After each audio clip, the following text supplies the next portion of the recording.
அஸ்ஸலாமு அலைக்கும். Hi friends, எல்லோரும் எப்படி இருக்கீங்க? நல்லா இருக்கீங்களா? நாங்களுமே இங்கே அல்ஹம்துலில்லாஹ் நல்லா இருக்கோம்.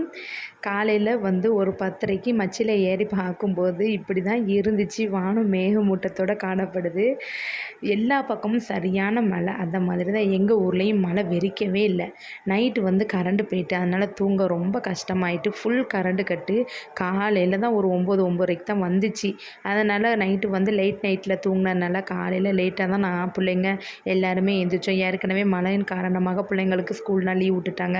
சரி, ஸ்கூல் இருந்துச்சுன்னா நம்ம அவசர அவசரமாக பிள்ளைகளை பெறப்பட வைக்கணும். சரி, லீவுங்கிறனால நானும் என் பிள்ளைகளும் நிம்மதியாக தூங்கி எழுந்திரிச்சாச்சு. அதுக்கப்புறம் காலையில் பிள்ளைங்களுக்கு என்ன செஞ்சு கொடுக்கலான்னு பார்க்கும்போது வீட்டில் கோதுமை மாவு இருந்துச்சு. நேரத்தில் மீன் குழம்பு இருந்துச்சு. நல்லா தீ எரிச்சு வச்சோன்னே மீன் குழம்புக்கு கோதுமை தோசை நல்லா இருக்கும்னு பிள்ளைங்களுக்கு சரி கோதுமை தோசை சுட்டு கொடுத்துடலாமேன்னு சுட்ட ஆரம்பித்தேன். பால் ஒரு பக்கமும் காய்ச்சி வச்சுக்கிட்டு இருந்தேன். ஏன்னா இதில் ஆடை சேர்த்து நம்ம நெய் எடுக்கலான்னு ஆடை எடுக்கிறதுக்காக நல்லா பாலை காய்ச்சிக்கிட்டு இருந்தேன். அதுக்கப்புறம் நல்லா மூடி போட்டு அதுக்கப்புறம் ஈவினிங் பார்க்கும்போது நல்லா ஆடை திரண்டு வரும். அப்போ நம்ம எடுத்து வச்சுக்கலாம். அதுக்கப்புறம் பிள்ளைங்களுக்குமே சாப்பாடு கொடுக்க ஆரம்பித்தாச்சு. எல்லோரும் நானும் சாப்பிட்டு எல்லாம் முடித்த பிறகு கிச்சனை பார்க்கும்போது இப்படி தான் இருந்துச்சு. மழை காலங்கள்னாலே வேலை பார்க்க ரொம்ப கஷ்டமாக இருக்குது. இருந்தாலும் நம்ம வேலைகளை நம்ம தானே பார்க்கணும்.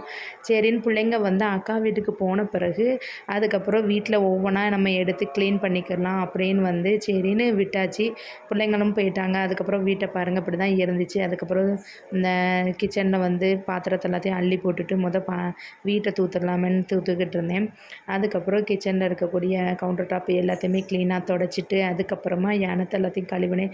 இப்போ தான் பார்க்க நீட்டாக இருந்துச்சு கிச்சனு. அதுக்கப்புறம் மாட்டி வச்சுட்டு நம்ம அதுக்கப்புறம் ஒவ்வொரு வேலையாக பார்ப்போமேன்னு பார்க்க ஆரம்பிச்சிட்டேன். என்ன தான் இருந்தாலும் மழை சீசனில் வேலை பார்க்கறது ரொம்ப கஷ்டமாக தான் இருக்குது. இருந்தாலும் நம்ம வேலைகளை நம்ம தானே பார்க்கணும். பிள்ளைகள் கொஞ்சம் வளர்ந்தாவது எல்லாமே ரெண்டும் குட்டிஸாக இருக்கப்பே நம்மளுக்கு ஒரு ஹெல்ப்பும் பண்ண மாட்டேக்காங்க. அவங்க என்ன செய்வாங்க? சின்ன பிள்ளைங்க தானே, அவங்க அந்த வயசில் என்ஜாய் பண்ண தானே செய்வாங்க. அதுக்கப்புறம் ஊதுமே நான் போட்டு விட்டுட்டேன். மழை கலங்கினால பேட் ஸ்மெல் எதுவும் வரக்கூடாதுன்னு ஊது போட்டு விட்டாச்சு. அதுக்கப்புறம் அம்மா காய்கறி வாங்கிட்டு வந்திருந்தாங்க. இந்த கூடையில் இருக்கக்கூடிய காய்கறியை பார்க்கும்போது நானே ரொம்ப அதிர்ச்சி ஆகிட்டேன். 1, 2, 3 ஜாமான் தான் இருந்துச்சு. இதுக்கு 200 வந்தோன்னே நானே ரொம்ப ஆச்சரியப்பட்டுட்டேன். இப்போ இருக்க விலைவாசிங்கிற போது எந்த காய்கறியுமே வாங்க முடியல. பார்த்து வாங்கினாலுமே ஒரு நாளைக்கு 200 கிட்ட வந்துட்டு இதை வச்சு நம்ம என்ன செய்யலாங்கிற பார்க்கும்போது தான் சரி, பிள்ளைங்களுக்கு இன்றைக்கி ஃப்ரைடேங்கிறனால பருப்பு வச்சு ரசம் வச்சு கேட்டாங்க. சரி, அதை வச்சு கொடுத்துர்லாமேன்னு அதுக்காக நான் ரெடி பண்ண ஆரம்பிச்சிட்டேன். சோறு பங்க ஆரம்பித்தாச்சு. நல்லா உலம் கொதிச்சுட்டு தண்ணி, அதுக்கப்புறம் அரிசி போட்டு உப்பு போட ஆரம்பித்தாச்சு. பருப்பு நான் என்னுடைய மெத்தடில் தான் வைப்பேன். வாங்க எப்படி செய்யலாங்கிறது பார்க்கலாம். அதுக்கப்புறம் கொத்தமல்லி எல்லாத்தையும் அதை நல்லா க்ளீன் பண்ணிவிட்டு அதை அந்த பாக்ஸில் போட்டாச்சு. பருப்பை நல்லா கழுவி எடுத்துக்கிறணும். இப்போ ரேஷன் கடையில் பருப்பு போடலை. இப்போ நல்ல பருப்பு தான் வாங்கியிருந்தேன். மழங்கிறனால தான் அவங்க லேட் பண்ணாங்களா என்னென்னு தெரில. ரேஷன் கடை பருப்பு இருந்துச்சுன்னா ரொம்ப ஹெல்ப்ஃபுல்லாக இருக்கும். ஆனால் அதை விட கடையில் வாங்கக்கூடிய பருப்பு ரொம்ப டேஸ்ட்டாக இருக்கும். சரி, வாங்கிட்டு அதில் பெருசாக ஒன்றுமே இல்லை. பருப்பை நல்லா கழுவிட்டு 1/4 டீஸ்பூன் மஞ்சள்தூள், 1/4 டீஸ்பூன் ஜீரகத்தூள், 1/4 டீஸ்பூன் பெருஞ்சீரகத்தூள், அதுக்கப்புறம் கொஞ்சம் காயப்பொடி, 2 மிளத்தலை நான் சுட்டு அதுக்கப்புறம் அதோட கட் பண்ணி போட்டு இதில் மிளத்தப்பொடி போடலை. ஒரு 7, 8 சின்ன வெங்காயத்தை நல்லா முழுசாக நறுக்கி அதுக்கப்புறம் அதையும் வாஷ் பண்ணி போட்டாச்சு. உப்பு இப்போ சேர்க்கணும் தேவையில்லை. பருப்பு நல்லா வெந்த பிறகு உப்பு சேர்த்துக்கலாம். அதுக்கப்புறம் குக்கரில் ஒரு 5, 6 விசில் விட்டு எடுத்தாச்சு. அதுக்கப்புறம் பருப்புக்கு லாஸ்ட்டு தேங்காய் போடணும். தேங்காயோட வெள்ளைப்பூடு வச்சு நல்லா திரித்து எடுத்துட்டோம்னா லாஸ்ட்டு கொதிக்க விட்டால் நல்லா மணமாக இருக்கும். ரொம்பலாம் தேங்காயில் ஒரு காவாசி தேங்காயில் ஒரு 5, 6 வெள்ளைப்பூடு சேர்த்து இந்த மாதிரி பல்ஸ் விட்டோம்னா நல்லா திரித்து வந்துடும். பருப்பு ஓப்பன் பண்ணி பார்க்கும்போது விசில் அடங்கின பிறகு ஓப்பன் பண்ணி பார்த்தேன். நல்லா பருப்பு வெந்துட்டு அதை நல்லா மசிச்சு வச்சுட்டு அதுக்கப்புறம் நம்ம திரித்து வச்ச தேங்காவையும் அதோடு போட்டு அதுக்கப்புறம் நல்லா கொதிக்க விடணும். ஏன்னா நம்ம நைட்டு வரைக்கும் வச்சுருப்போமா. அதுக்கப்புறம் நல்லா கொதிக்க விட்டுக்கணும். ரசத்துக்கு ஒரு சின்ன ஒரு எலுமிச்சை சைஸ் ஒரு புளி ஊற வச்சுக்கிட்டேன். அந்த ரசத்துக்கு ஒரு 5, 6 சின்ன வெங்காயம், ஒரு 4, 5 வெள்ளைப்பூடு, ஒரு 2 கத்து கருவேப்பில். சும்மா கருவேப்பில் போட்டால் கூட புளி வெங்காயம் எடுத்து தூர போட்டுருவாங்க. என்கிட்ட தக்காளி பழம் இல்லைன்னா இதில் 2 தக்காளி பழமும் சேர்த்துக்கிறேன். உங்களுக்கு தக்காளி பழம் நீங்கள் இருந்துச்சுன்னா சேர்த்துக்கோங்க. 1/2 டீஸ்பூன் மஞ்சள் தூள், அப்புறம் 1/2 டீஸ்பூன் சீரகத்தூள், அதுக்கப்புறம் 1/4 டீஸ்பூன் மிளகுத்தூள் சேர்த்துருக்கேன். கொஞ்சமாக காயப்பொடி போட்டு எல்லாத்தையுமே மையாக நல்லா அரைச்சி வந்துட்டேன். ரொம்ப அரைக்கலாம். அது மாதிரி 2 சுட்ட மிளவத்துலையும் போட்டு திரிச்சிக்கிட்டேன். இதில் மிளகுப்பொடி உணத்தப்படி போடணும் தேவையில்லை. உங்களுக்கு வந்து மிளகு முழுசாக இருந்தாலுமே இந்த மிக்ஸி ஜாரில் போட்டு நீங்கள் அரைச்சி விட்டுக்கலாம்.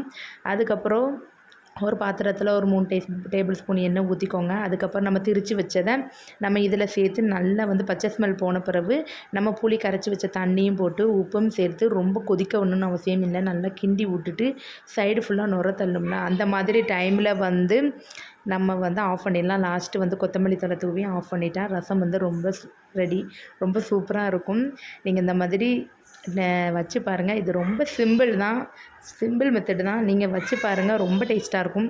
அதுக்கப்புறம் எல்லாத்தையும் முடித்த பிறகு ஸ்டவ் ஆஃப் பண்ணியாச்சு. ஏன்னா ரசம் வந்து கொதிக்க விட்டோம்னா ரொம்ப கடுத்துரும். நுர வந்து தள்ளும் போதே நம்ம ஆஃப் பண்ணிடணும். பருப்புக்கு வந்து தேங்காய் எண்ணெய் ஊற்றி கடுகு, கருவேப்பிலை, ஈரங்காயம், 2 மிளகாய் பிச்சு போட்டு நம்ம தாளித்து ஊற்றினோம்னா பருப்பும் ரொம்ப டேஸ்ட்டாக இருக்கும், மணமாகவும் இருக்கும்.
வந்து மத்தியானம் 3 மணி ஆகிட்டு. சரி இவ்வளோ நேரம் ரொம்ப லேட் ஆகிட்டு கிச்சனுக்குள்ளே போய் சமைச்சு வெளியே வர்றதுக்கு. சரி பிள்ளைங்களுக்கெல்லாம் சோறு போட்டு ஆற வச்சிடலான்னு எல்லாத்தையுமே போட்டு ஆற வச்சுட்டேன். எனக்கும் அம்மாவுக்கும் மட்டும் பொடி உள்ளி, அதுக்கப்புறம் கொத்தமல்லி இலை, மிளகுத்தூள், அதுக்கப்புறம் பச்சை மிளகாய் எல்லாம் வந்து இந்த சாப் பண்ணிவிட்டு பொரித்து எடுத்துட்டேன். ரொம்ப டேஸ்ட்டாக இருந்துச்சு இந்த முட்டை ஆம்லேட்டு. ஆனால் பையனுக்கும் பொண்ணுக்கும் கேட்டதுக்கு இதெல்லாம் வேண்டாம், எனக்கு இந்த மாதிரி பொடி உள்ளி ஸ்மெல்லே எனக்கு பிடிக்கலம்மா, எனக்கு ஆஃப் ஆயில் தான் வேணும்னு சொல்லிட்டாங்க. பையனுக்கு ஆஃப் ஆயிலும், பொண்ணுக்கு அதுக்கப்புறம் நல்லா முட்டையை நல்லா பீட் பண்ணிவிட்டு, அதுக்கப்புறம் வந்து வெள்ளைக்கரு மஞ்சக்கரு எதுவுமே தெரியக்கூடாது, நல்லா பீட் பண்ணிட்டு கொஞ்சமாக உப்பு பெப்பர் தூளும் போட்டு அவங்களுக்கு வட்டமாக பொரித்து கொடுத்தாச்சு. சரி லீவில் இருக்கும்போது அவங்க எப்போவுமே ஸ்கூல் டைமில் ஆறுன சோறு தான் சாப்பிடுதாங்க. வீட்டில் இருக்கும்போது தானே கொஞ்சம் சூடாக சாப்பிடுவாங்க. அவங்களுக்கு பிடிச்ச மாதிரி நம்ம செஞ்சு கொடுத்துட்டோம்னா கூட ஒரு 2 வாய் சாப்பிட்ருவாங்கள்ல அப்படின்னு சொல்லி தான் அவங்களுக்கு பிடிச்ச மாதிரி தான் லீவ் டைமில் வந்து அவங்ககிட்ட கேட்டு தான் சமைப்போம்.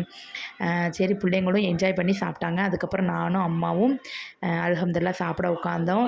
மழைக்கு எதமாக அந்த சூடான மிளகு ரசம், அதுக்கப்புறம் பருப்பு, இந்த முட்டை ஆம்லேட்டு, அதுக்கப்புறம் ஊறுகாய் வச்சு சாப்பிடும்போது சொல்லவே வேண்டாம், அமிர்த மணக்காக இருந்துச்சு. யாருக்குன்னா இந்த மாதிரி சாப்பிடுறது ரொம்ப பிடிக்கும், இந்த பருப்பு ரசம் யாருக்கு ரொம்ப பிடிக்கும் மறக்காமல் கமெண்ட்ஸ் பண்ணுங்கள்.